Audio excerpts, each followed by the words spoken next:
لا إله إلا الله والله أكبر. بسم الله الرحمن الرحيم. تبت يدا أبي لهب وتب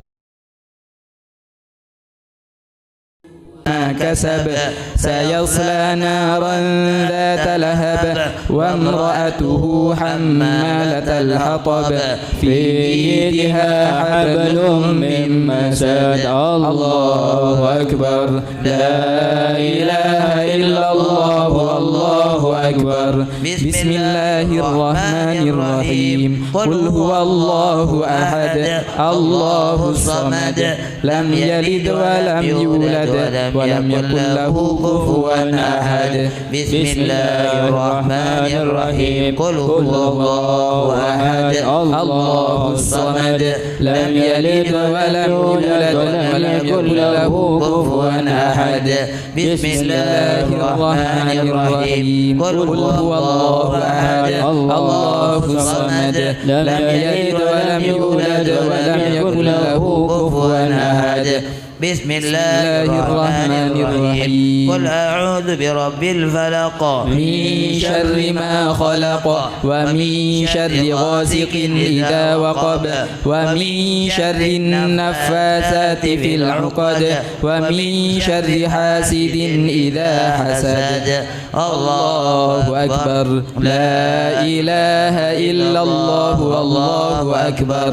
بسم الله الرحمن الرحيم. قل أعوذ برب الناس ملك الناس إله الناس من شر الوسواس الخناس الذي يوسوس في صدور الناس من الجنة والناس. الله أكبر. لا إله إلا الله والله أكبر. بسم الله الرحمن الرحيم. الحمد لله رب العالمين الرحمن الرحيم مالك يوم الدين إياك نعبد وإياك نستعين اهدنا الصراط المستقيم صراط الذين أنعمت عليهم غير المغضوب عليهم ولا الضالين آمين. بسم الله الرحمن الرحيم. ألف لام ميم. ذلك الكتاب لا ريب فيه هدى للمتقين الذين يؤمنون بالغيب ويقيمون الصلاة ومما رزقناهم ينفقون والذين يؤمنون بما أنزل إليك وما أنزل من قبلك وبالآخرة هم يوقنون. أولئك على هدى من ربهم وأولئك هم المفلحون. وإلهكم إله واحد لا إله إلا هو الرحمن الرحيم. الله لا إله إلا هو الحي القيوم لا تأخذه سنة ولا نوم له ما في السماوات وما في الأرض من ذا الذي يشفع عنده إلا بإذنه يعلم ما بين أيديهم وما خلفهم ولا يحيطون بشيء من علمه إلا بما شاء وسع كرسيه السماوات والأرض ولا يؤوده حفظهما وهو العلي العظيم. لله ما في السماوات وما في الأرض وإن تبدوا ما في أنفسكم أو تخفوه يحاسبكم به الله فيغفر لمن يشاء ويعذب من يشاء والله على كل شيء قدير. آمن الرسول بما أنزل إليه من ربه والمؤمنون كل آمن بالله وملائكته وكتبه ورسله لا نفرق بين أحد من رسله وقالوا سمعنا وأطعنا غفرانك ربنا وإليك المصير. لا يكلف الله نفسا إلا وسعها لها ما كسبت وعليها ما اكتسبت ربنا لا تؤاخذنا إن نسينا أو أخطأنا ربنا ولا تحمل علينا إصرا كما حملته على الذين من قبلنا ربنا ولا تحملنا ما لا طاقة لنا به واعف عنا واغفر لنا وارحمنا أنت مولانا فانصرنا على القوم الكافرين.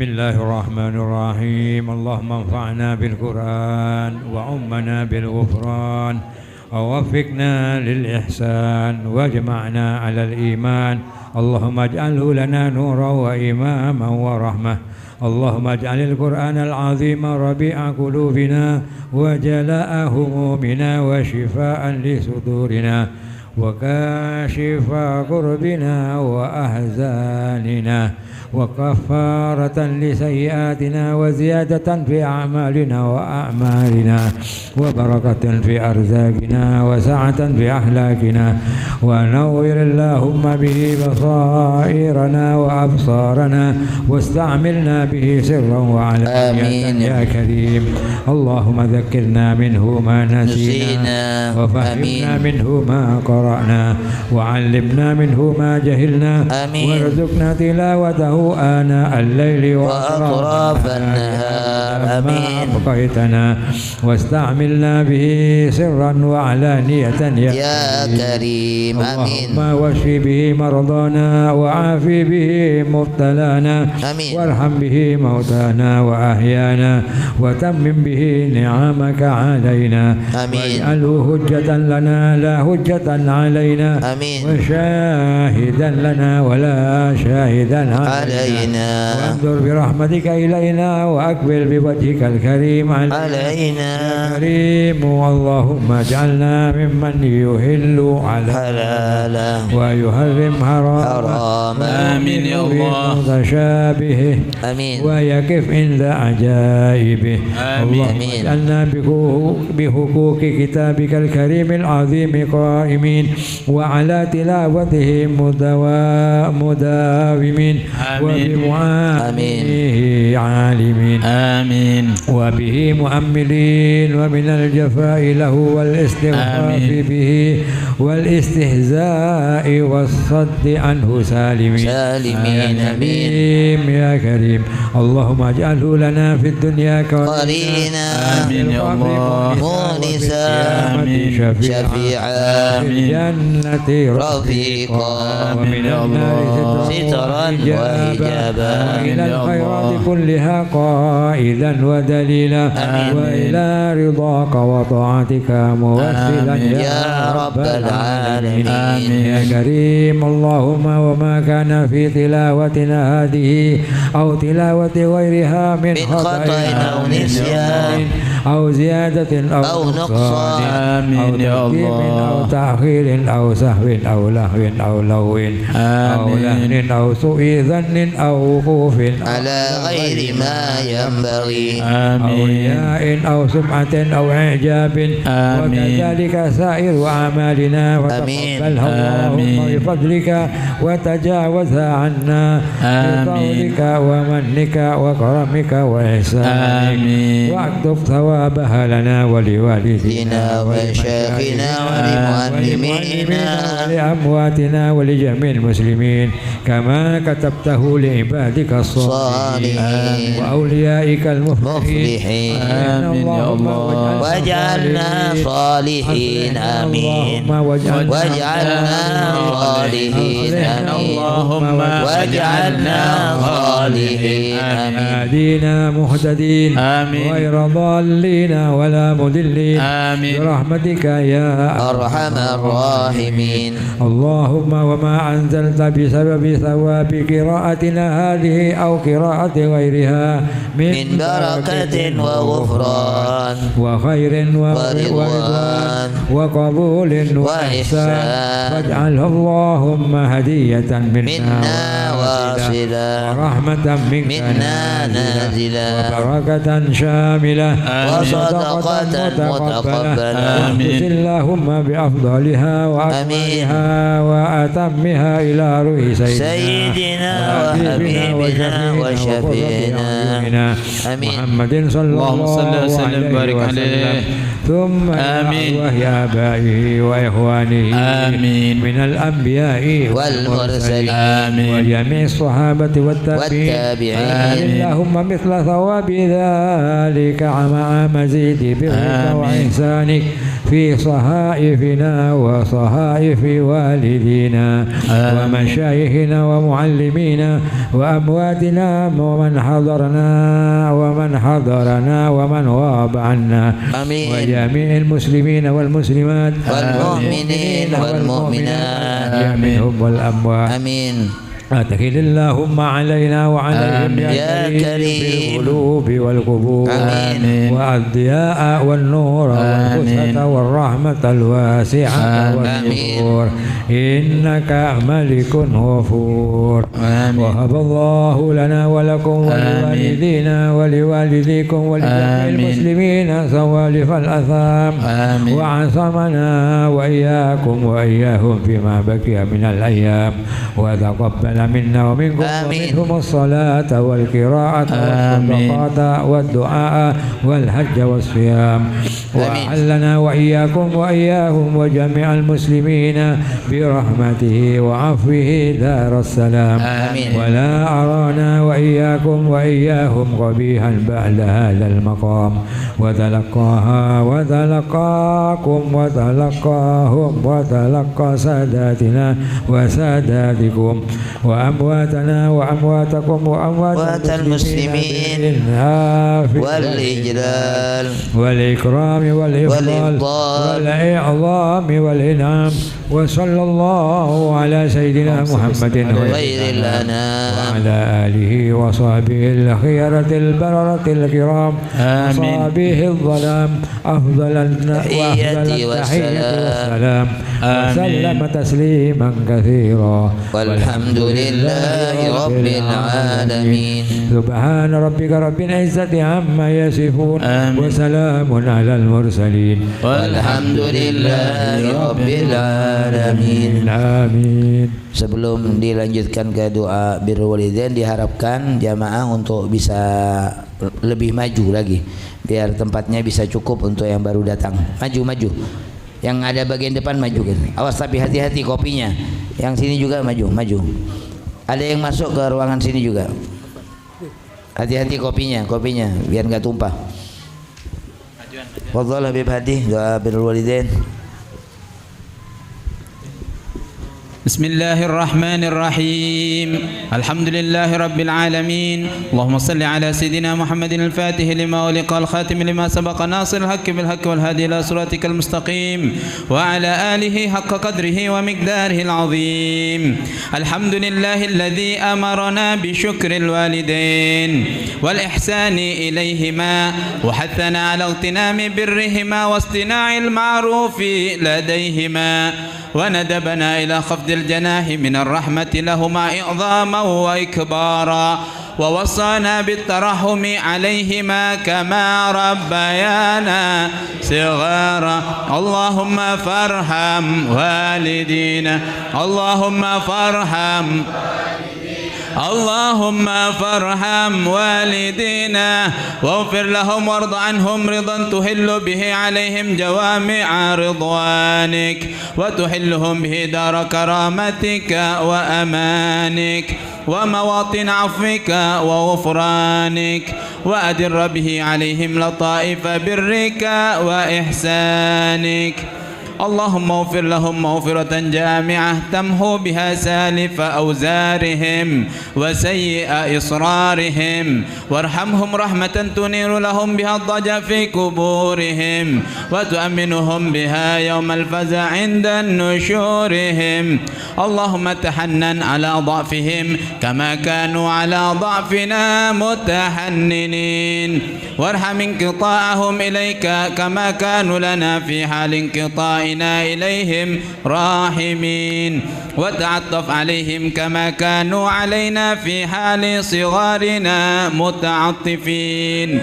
اللهم احفظ لهم ذلك الود الذي أشربته قلوبهم، والحنانة التي ملأت بها صدورهم، واللطف الذي شغلت بها جوارحهم، واشكر لهم ذلك الجهاد الذي كانوا فينا مجاهدين، ولا تضيع لهم ذلك الاجتهاد الذي كانوا فينا مجتهدين، وجازهم على ذلك السعي الذي كانوا فينا ساعين، والرأي الذي كانوا لنا راعين، أفضل ما جزيت به السعاة المصلحين والرعاة الناصحين. اللهم برهم أضعاف ما كانوا يبروننا، وانظر إليهم بعين الرحمة كما كانوا ينظروننا. اللهم هب لهم ما ضيعوا من حق ربوبيتك بما اشتغلوا به في حق تربيتنا، وتجاوز عنهم ما قصروا فيه من حق خدمتك بما آثرون به في حق خدمتنا، واعف عنهم ما ارتكبوا من الشبهات من أجل ما اكتسبوا من أجلنا، ولا تؤاخذهم بما دعتهم إليه الحمية من الهوى لما غلب على قلوبهم من محبتنا، وتحمل عنهم الظلامات التي ارتكبوها فيما اجترحوا لنا وسعوا علينا، والطف بهم في مضاجع البلا لطفا يزيد على لطفهم في أيام حياتهم بنا.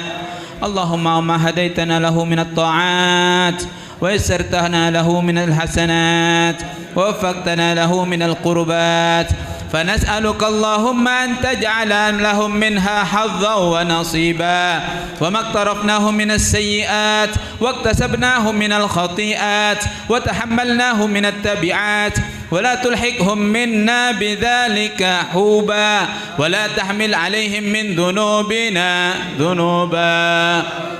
اللهم وكما سررتهم بنا في الحياة فسرهم بنا بعد الوفاة. اللهم وكما سررتهم بنا في الحياة فسرهم بنا بعد الوفاة. اللهم وكما سررتهم بنا في الحياة فسرهم بنا بعد الوفاة.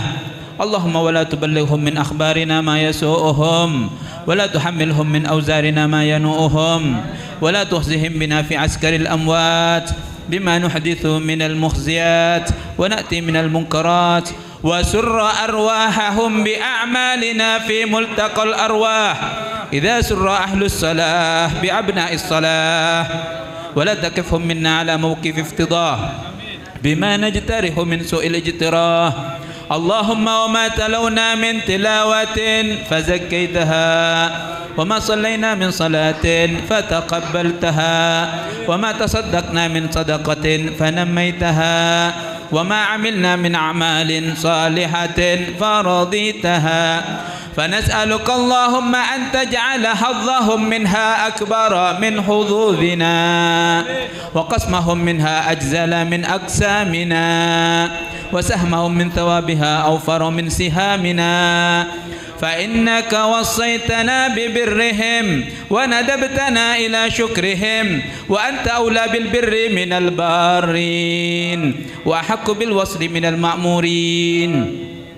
اللهم اجعلنا لهم قرة أعين يوم يقوم الأشهاد، واسمعهم منا طياب النداء يوم التناد، واجعلهم بنا من أوبة الآباء بالأولاد، حتى تجمعنا وإياهم والمسلمين جميعا في دار كرامتك ومستقر رحمتك ومحل أوليائك، مع الذين أنعمت عليهم من النبيين والصديقين والشهداء والصالحين. وحسن أولئك رفيقا ذلك الفضل من الله وكفى بالله عليما سبحان ربك رب العزة عما يصفون وسلام على المرسلين والحمد لله رب العالمين وصلى الله على سيدنا محمد النبي الأمي وعلى آله وصحبه وسلم تسليما كثيرا من عمل صالحا فلنفسه ومن أساء فعليها وما ربك بظلام للعبيد. أعوذ بالله من الشيطان الرجيم. بسم الله الرحمن الرحيم. إنا أنزلناه في ليلة القدر وما أدراك ما ليلة القدر ليلة القدر خير من 1000 شهر تنزل الملائكة والروح فيها بإذن ربهم من كل أمر سلام حتى مطلع الفجر. يا ربنا قبلنا في ليلة الغفران يا ربنا قبلنا في ليلة الغفران يا ربنا قبلنا في ليلة الغفران يا ربنا قبلنا في ليلة الغفران يا ربنا حفظنا في شهرنا رمضان يا ربنا حفظنا في شهرنا رمضان يا ربنا حفظنا في شهرنا رمضان يا ربنا حفظنا في شهرنا رمضان يا ربي سامحنا في شهرنا رمضان يا ربي سامحنا في شهرنا رمضان يا ربي سامحنا في شهرنا رمضان يا ربي سامحنا في شهرنا رمضان يا رب اغفر لنا في شهرنا رمضان يا رب اغفر لنا في شهرنا رمضان يا رب اغفر لنا في شهرنا رمضان يا رب اغفر لنا في شهرنا رمضان يا ربنا ارحمنا في شهرنا رمضان يا ربنا ارحمنا في شهرنا رمضان يا ربنا ارحمنا في شهرنا رمضان يا ربنا ارحمنا في شهرنا رمضان يا ربي عاملنا باللطف والإحسان يا ربي عاملنا باللطف والإحسان يا ربي عاملنا باللطف والإحسان يا ربي عاملنا باللطف والإحسان يا ربنا دخلنا في جنة الرضوان يا ربنا دخلنا في جنة الرضوان يا ربنا ادخلنا في جنة الرضوان يا ربنا ادخلنا في جنة الرضوان يا رب سلمنا من لهبة النيران يا رب سلمنا من لهبة النيران يا ربي سلمنا من لهبة النيران يا ربي سلمنا من لهبة النيران يا ربنا انفعنا ببركة القرآن يا ربنا انفعنا ببركة القرآن ببركة القرآن يا ربنا انفعنا ببركة القرآن. يا سلام سلمنا من هواك كتنا، يا سلام سلمنا من هواك كتنا، يا سلام سلمنا من هواك كتنا، يا سلام سلمنا من هواك كتنا. يا سلام اكتب سلام بين زمزم والمقام، يا سلام اكتب سلام بين زمزم والمقام، يا سلام اكتب سلام بين زمزم والمقام، يا سلام اكتب سلام بين زمزم والمقام. بسم الله الرحمن الرحيم. إنا أعطيناك الكوثر فصل لربك وانحر، إن شانئك هو الأبتر.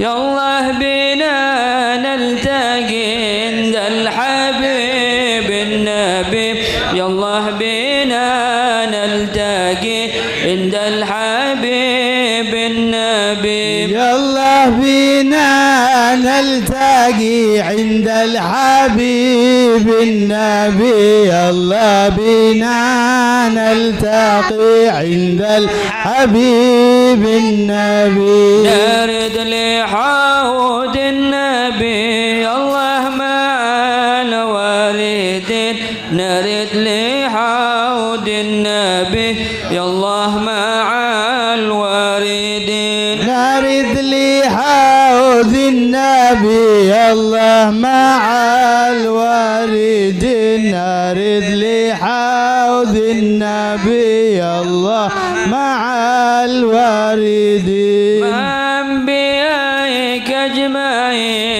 عبادك الصالحين، مع أنبيائك أجمعين عبادك الصالحين، مع أنبيائك أجمعين عبادك الصالحين، مع أنبيائك أجمعين عبادك الصالحين.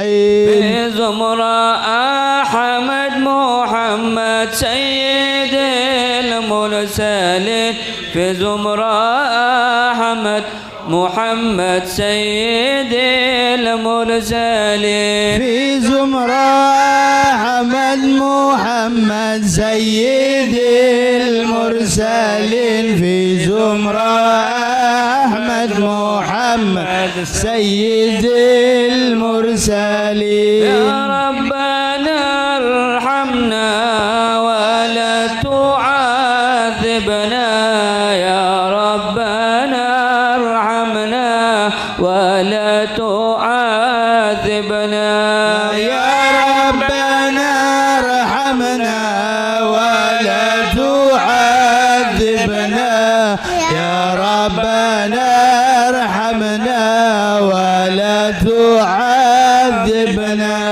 يا ربنا ارحمنا ولا لنا غيرك، يا ربنا ارحمنا ولا لنا غيرك، يا ربنا ارحمنا ولا لنا غيرك، يا ربنا ارحمنا ولا لنا غيرك. ومنك قربنا ولا تبعدنا، ومنك قربنا ولا تبعدنا، ومنك قربنا ولا تبعدنا،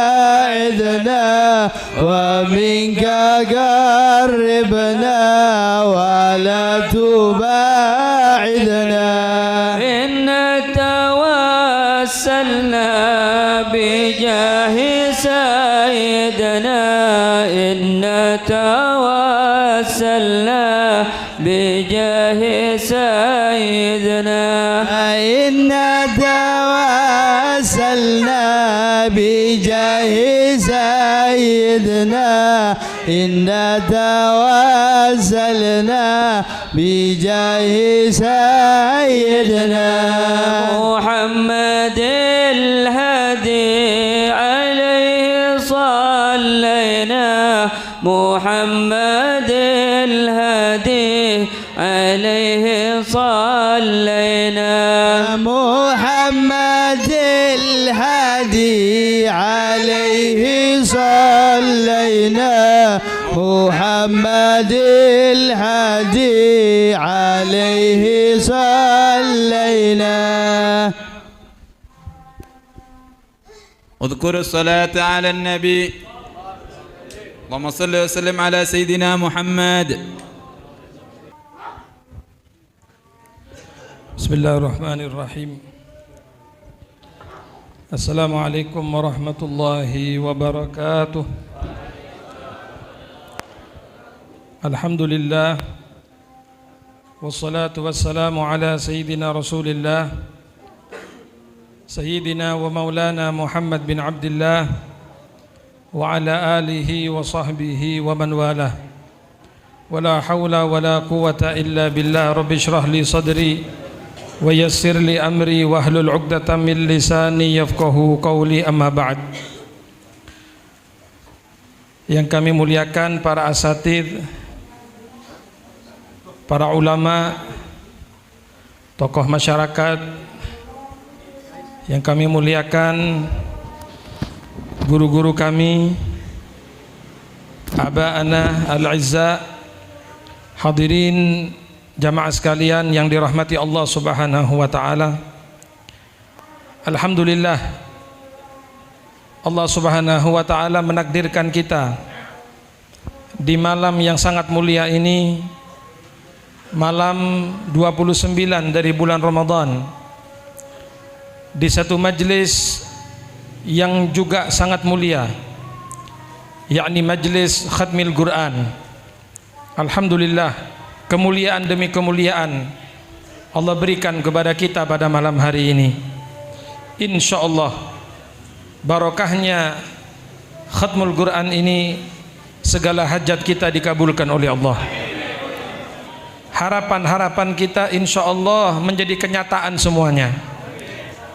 Apa yang kita cita-citakan, baik yang berkaitan dengan masalah duniawi, lebih-lebih yang berkaitan dengan masalah ukhrawi, insyaallah semuanya akan diwujudkan oleh Allah Subhanahu wa taala. Hadirin jamaah sekalian yang dirahmati Allah,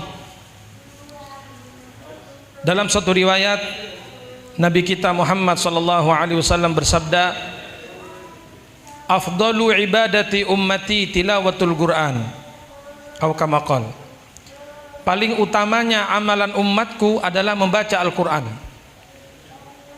Paling utamanya amalan umatku adalah membaca Al-Quran. Jadi apabila kita rajin membaca Al-Quran, maka kita telah melakukan satu amalan yang paling disukai oleh Rasulullah SAW.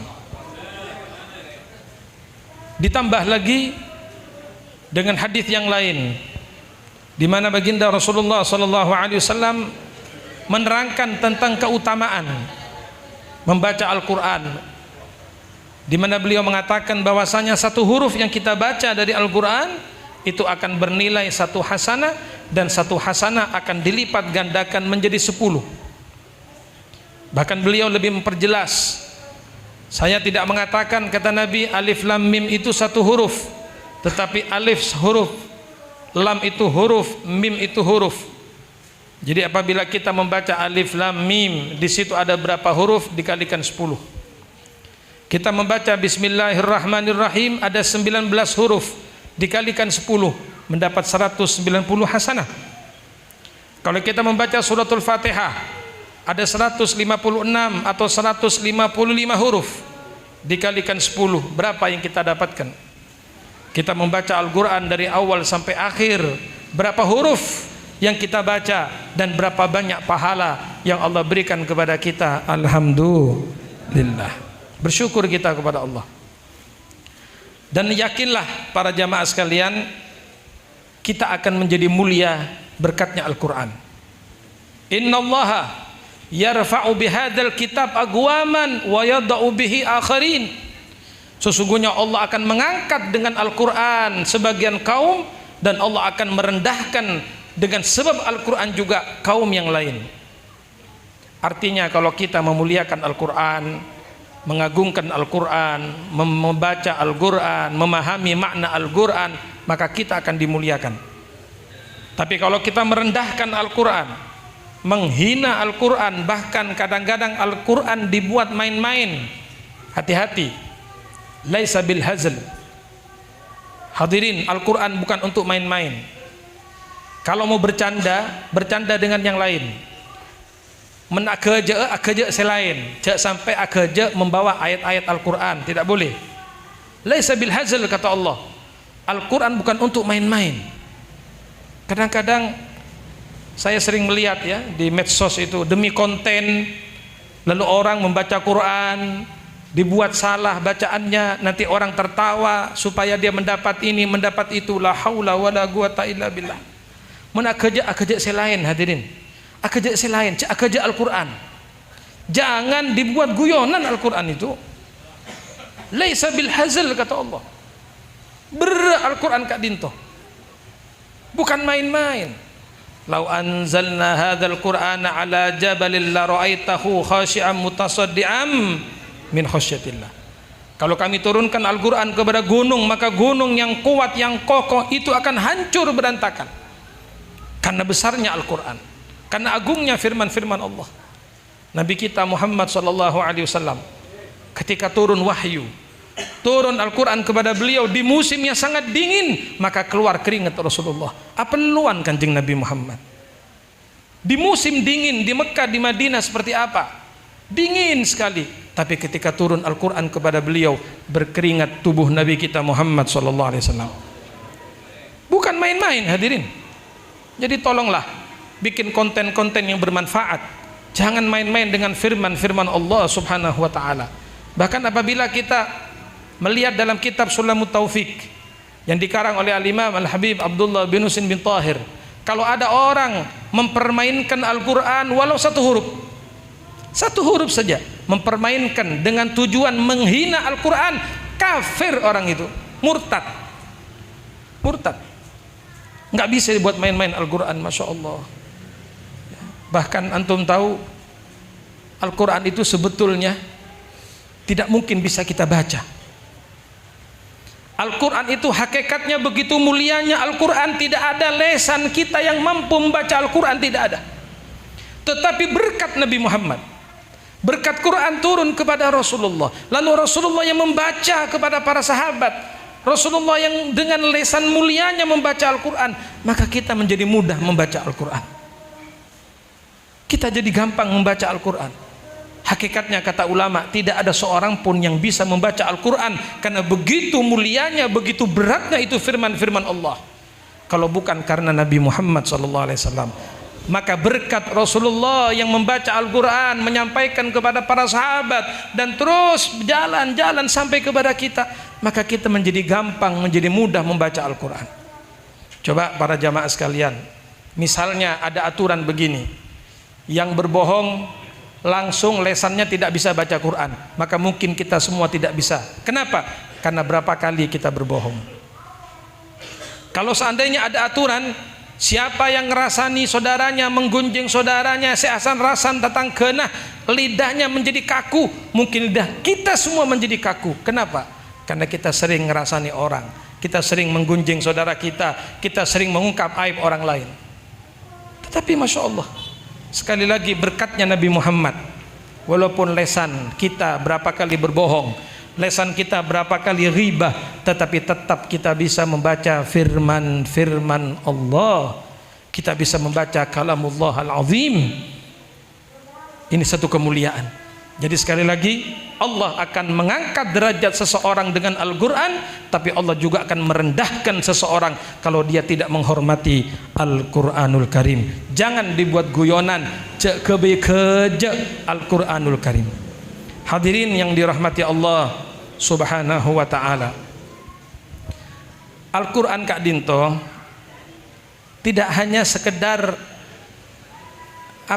mengisi waktu luang kita lalu kita baca, tidak. Tapi Al-Quran itu komplit. Al-Quran bisa jadi obat. Al-Quran bisa menjadi kawan ketika kita sendirian. Al-Quran bisa menjadi penghibur ketika kita sedih. Al-Quran bisa menjadi solusi ketika kita mendapatkan kesusahan.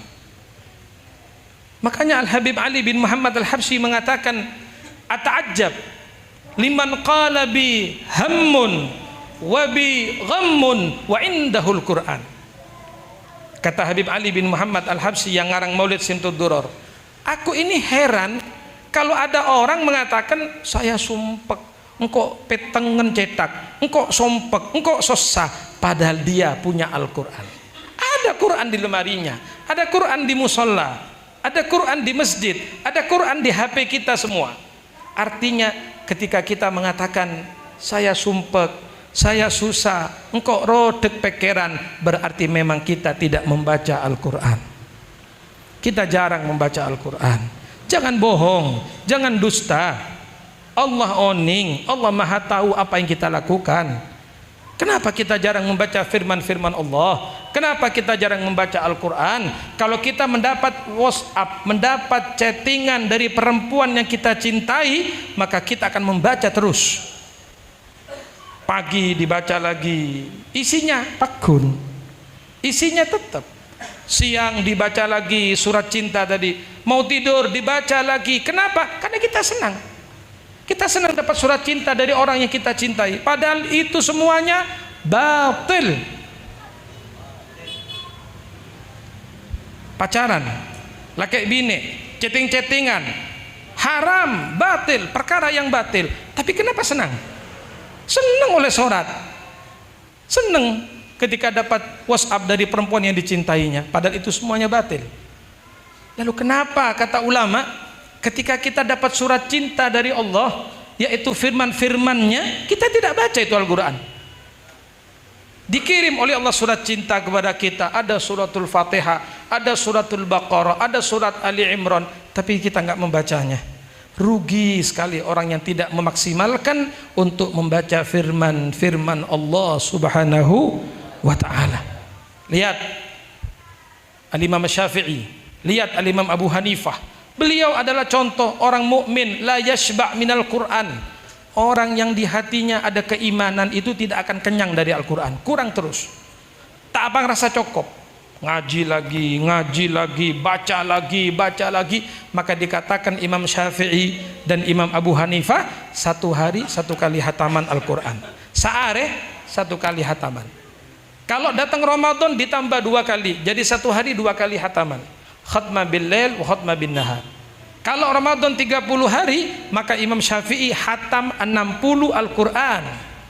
Saking senengah. Jadi tidak ada istilah cukup, tidak ada. Kenyang itu tidak ada.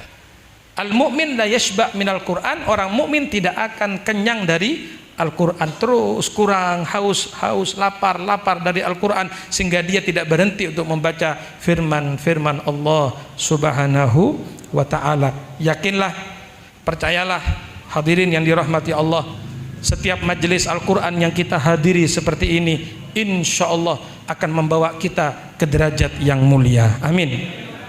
Yakinlah, setiap ada acara khutmul Quran seperti ini akan meninggikan derajat antum besok di surganya Allah. Amin. Kullu ayatin minal Quran, setiap ayat dari Al-Quran, misbahun fi buyutikum wa darajatun fil jannah. Setiap satu ayat yang kita baca dari Al-Quran itu menjadi lampu penerang di rumah kita, lampu penerang di rumah kita, dan besok menjadi derajat di surganya Allah. Ingin banyak derajat di surga, banyak baca Quran, derajat kita makin tinggi di dalam surga. Taro tengkia derajat te swarga ngaji pabanyak tambah tinggi derajat kita di surga. Makin banyak Al-Quran yang kita baca, apalagi kita hafalkan, maka makin tinggi pula derajat kita di surga. Alhamdulillah. Para jamaah yang dirahmati Allah, ingat sabda Nabi Muhammad, ma min darin ba'dad dunya illal jannah awin nar. Nabi berpesan kepada kita, saya ingat ya, pagi mula mati, kalau sudah mati dunia ini hancur, tidak ada tempat kecuali dua, mentak swarga, neraka. Sudah, tergantung mau kemana kita. Tidak ada, Ustadz, apa bisa yang kanan, kaki kanan ke surga, yang kiri ke neraka? Tak ada. Pilih salah satu, al-jannah awin nar, surga atau neraka. Sudah, tidak ada lagi rumah besok setelah dunia ini hancur kecuali dua, surga atau neraka. Maka tergantung kita. Antum mau kemana? Panjenengan libatkan maka dinto. Jalan ke surga jelas, jalan ke neraka jelas. Jalan ke surga majelis ta'lim, majelis Al-Quran, sholat berjamaah, ini jalan ke surga.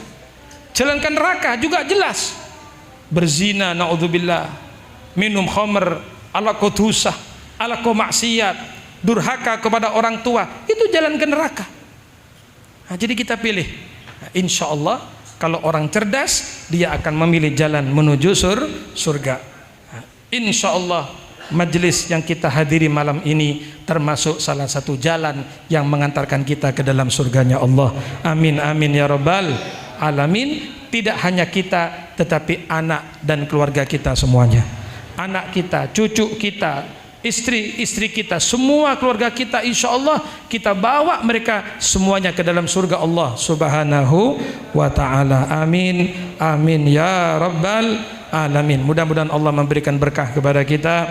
Insya Allah kita semuanya menjadi hamba-hamba yang memiliki ta'alluq dengan Al-Quran, memiliki hubungan dengan Al-Quran.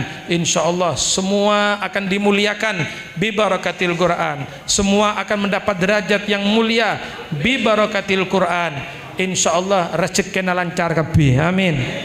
Diluaskan rezekinya oleh Allah, digampangkan rezekinya oleh Allah, digampangkan segala urusannya oleh Allah dengan berkat Al-Quran yang mulia. Amin amin ya rabbal alamin. Sakak dintoh dari patan kaula cukup. Hadanallahu wa iyyakum. Tsumma assalamualaikum warahmatullahi wabarakatuh.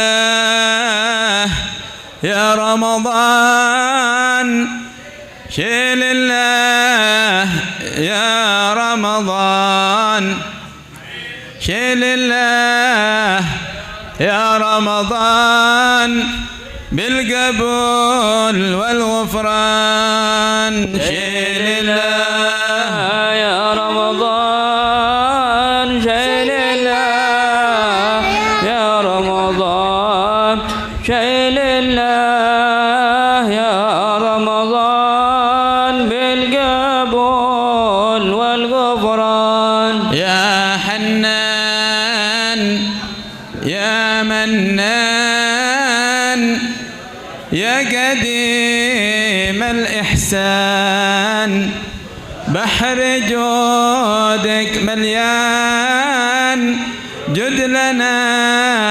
بالغفران. Shalillah ya Ramadan, Shalillah ya Ramadan, Shalillah ya Ramadan, بالقبول والغفران. جد لهذا الإنسان عبد سوء من ذنوبه وحلان، خائف إنك غضبان. Shalillah ya Ramadan, Shalillah ya Ramadan, Shalillah ya Ramadan, بالقبول والغفران. نستعفيك ربنا نسترضيك ولنا ظن فيك يا رجاء أهل الإيمان جاي لله يا رمضان جاي لله يا رمضان جاي لله يا رمضان بالقبول والغفران النبي الأمي وخديجة أمي والبتول الختمي سيدات النسوان جاي لله يا رمضان جاي لله يا رمضان جاي لله يا رمضان بالقبول والغفران بالنبيين الجام من أبينا آدم وبنوح الأقدام وخليل الرحمن جاي لله يا رمضان جاي لله يا رمضان جاي لله يا رمضان بالقبول والغفران والصلاة الدائم على النبي بني هاشم الدمان هو قائم في العبادة سهران جاي لله يا رمضان جاي لله يا رمضان جاي لله يا رمضان بالقبول والغفران والدم ودى يا رمضان وددك الله يا رمضان مودة مودة يا رمضان عودا بخير يا رمضان مودة مودة يا رمضان دوك الله يا رمضان مودة مودة يا رمضان عودت بخير يا رمضان بأسمائك الله يا خالقي وبالصحف بدا الكتاب المبين بأملائك الله يا رازقي توسلت يا بغية العاملين ودى ودى يا رمضان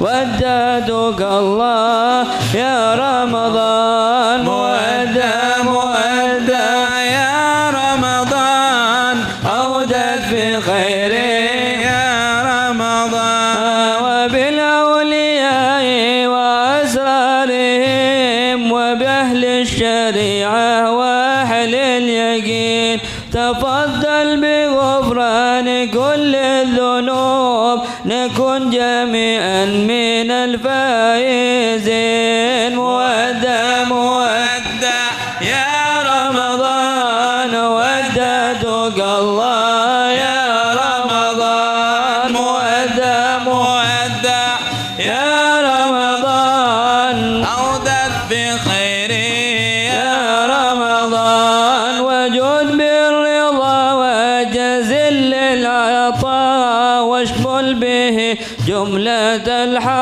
الحاضرين وطول لنا عمر سلطاننا واحرسه من عيون الحاسدين مودة مودة يا رمضان ودعتك الله يا رمضان مودة مودة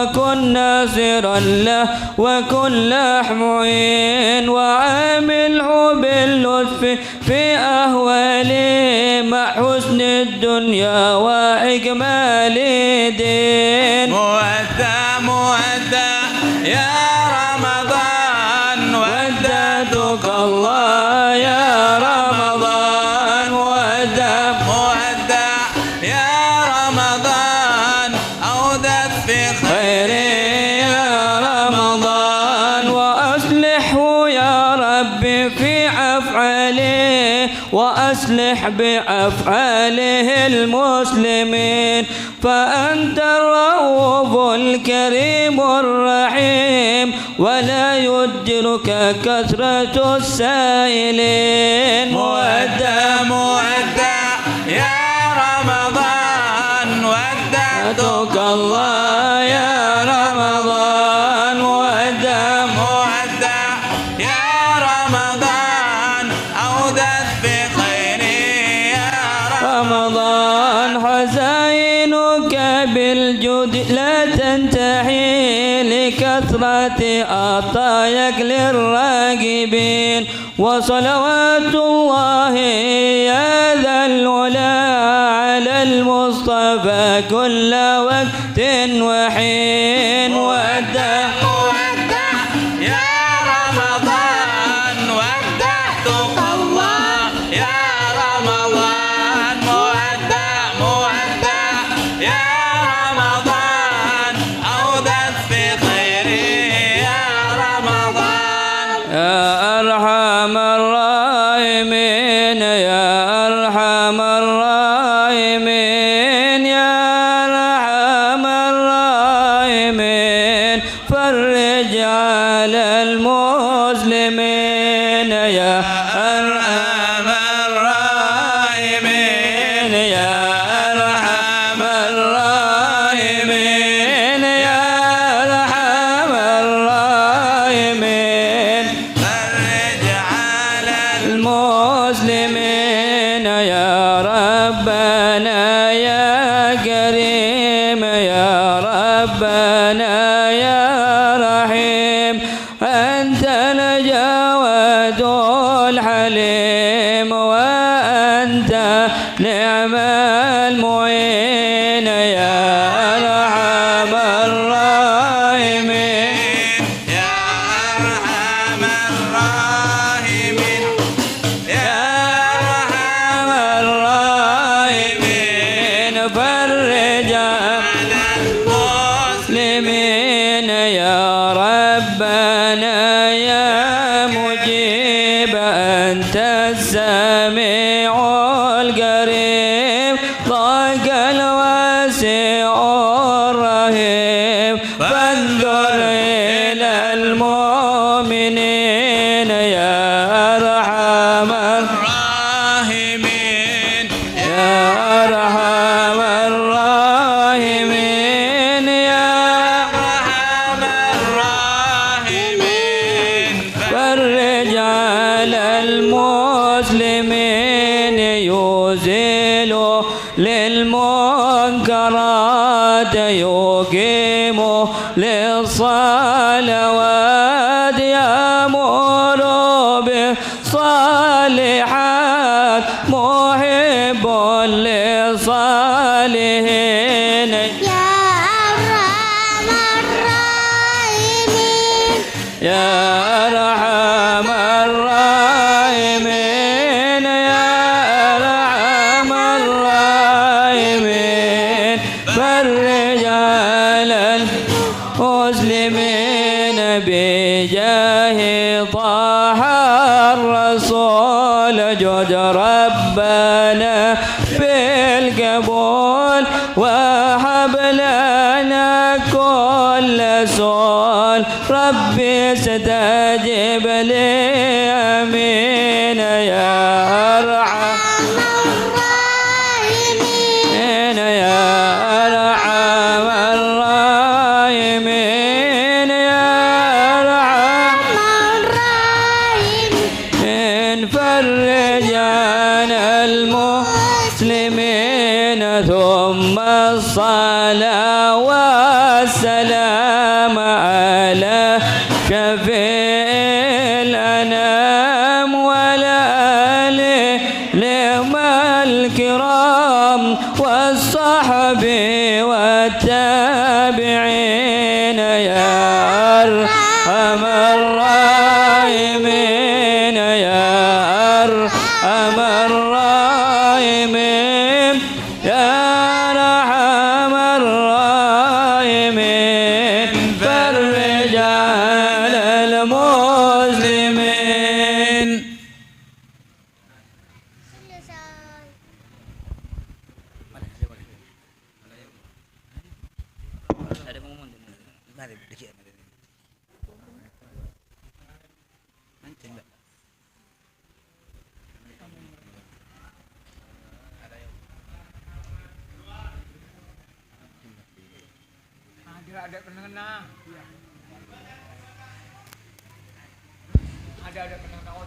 ألا يا الله بنظرة من العين الرحيمة تداوي كل ما بي من أمراض سقيمة.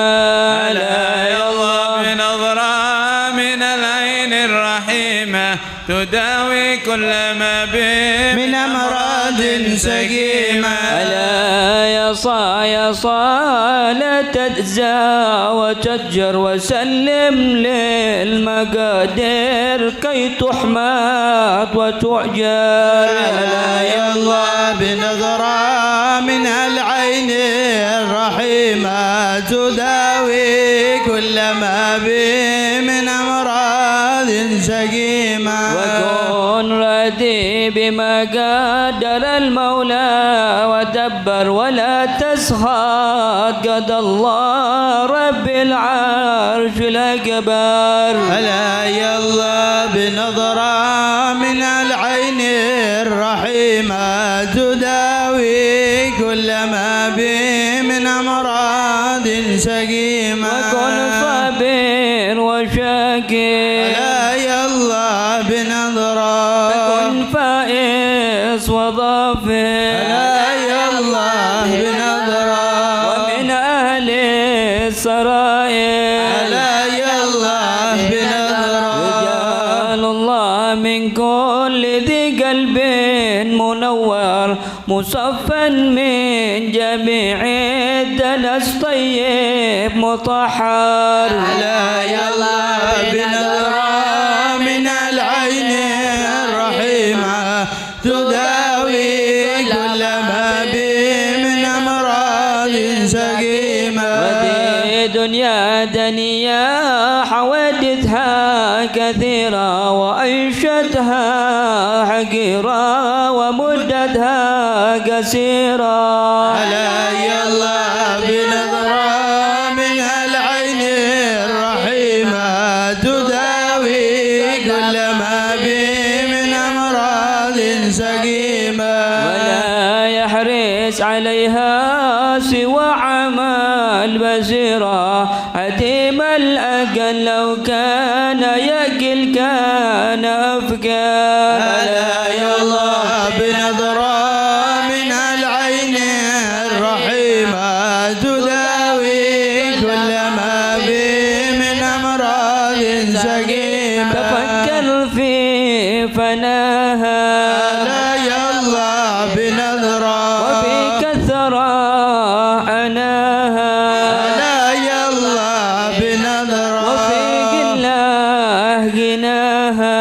ألا يا الله بنظرة فتوبى ثم توبى لمن منها تحذر وطلقها وفي طاعة الرحمن شمر. ألا يا الله بنظرة من العين الرحيمة تداوي كل ما به من أمراض سقيمة. ألا يا عين جودي بدمع منك سائل. ألا ذاك الحبيب الذي قد كان نازل. ألا يا الله بنظرة من العين الرحيمة تداوي كل ما به من أمراض سقيمة. معانا أنا في المرابي وأسبس في الراهل وأمسى القلب والبال من بعده مكدر ألا يلا بنظرة من العين الرحيمة تداوي كل ما به من أمراض زكيمة ولكن حسبي الله ألا يلا بنظرة وكل الأمر لله ألا يلا بنظرة ولا يبقى سوى الله ألا يلا بنظرة على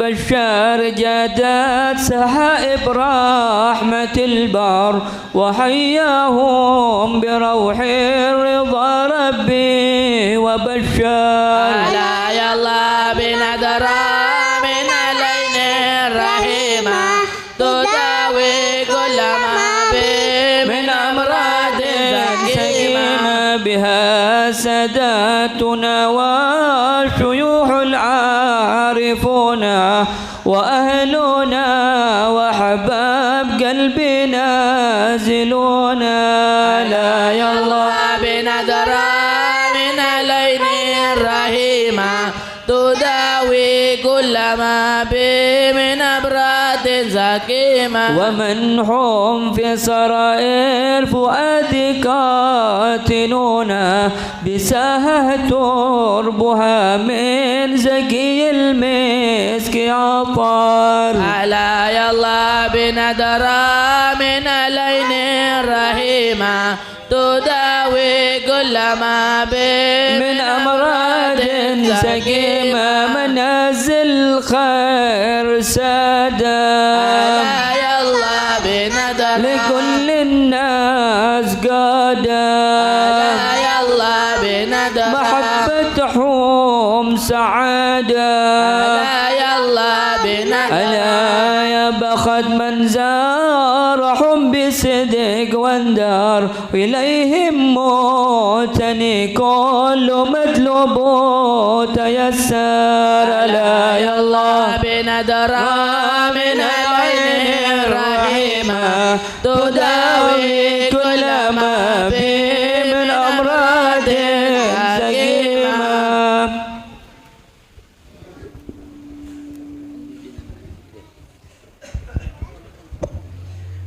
بسم الله الرحمن الرحيم اللهم اهدنا فيمن هديت وعافنا فيمن آمين. عافيت آمين وتولنا فيمن توليت آمين وبارك لنا فيما أعطيت آمين وقنا برحمتك شر ما قضيت آمين فإنك تقضي ولا يقضى عليك فإنه لا يتم ولا يعز من أدب أستغفرك وأتوب إليك صلى الله على سيدنا محمد وعلى آله وصحبه وسلم والحمد لله رب العالمين